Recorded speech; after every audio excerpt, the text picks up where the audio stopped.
Suhu panas ekstrim melanda Kota Prabu Muli menyebabkan kasus demam dan flu meningkat. Dinas Kesehatan Kota Prabu Muli menghimbau warga agar mengurangi beraktivitas di luar ruangan.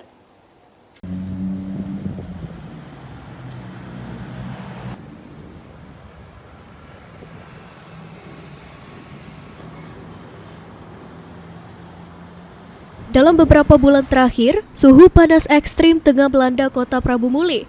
Suhu yang biasanya berkisar antara 10 hingga 25 derajat Celcius kini bisa melonjak hingga 40 derajat Celcius di siang hari.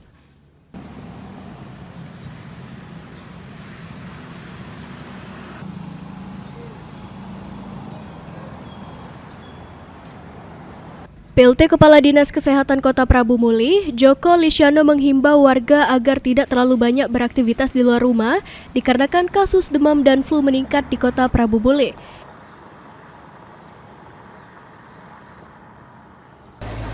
Apabila warga merasa ada gejala demam, disegerakan mendatangi fasilitas kesehatan terdekat untuk melakukan pengecekan.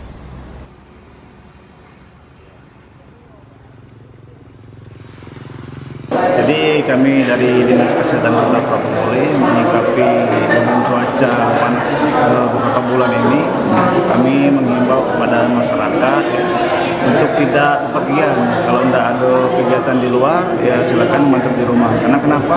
Sekarang dengan seiringnya meningkatnya kasus demam dan flu akibat cuaca ekstrim ini, kami mengharapkan masyarakat itu untuk lebih meningkatkan kebugaran dengan cara memperbanyak mengkonsumsi air putih, mengkonsumsi makanan yang sehat, kemudian juga untuk bila merasa badannya panas, demam, itu diharapkan dapat melakukan pengecekan di fasilitas kesehatan mulai dari puskesmas sampai ke rumah sakit. Joko juga menyarankan untuk warga yang beraktivitas di luar ruangan agar menggunakan alat sederhana seperti topi, kacamata, dan juga masker untuk menghindari kontak langsung dengan teriknya matahari. Anggit Perkasa, PAL TV.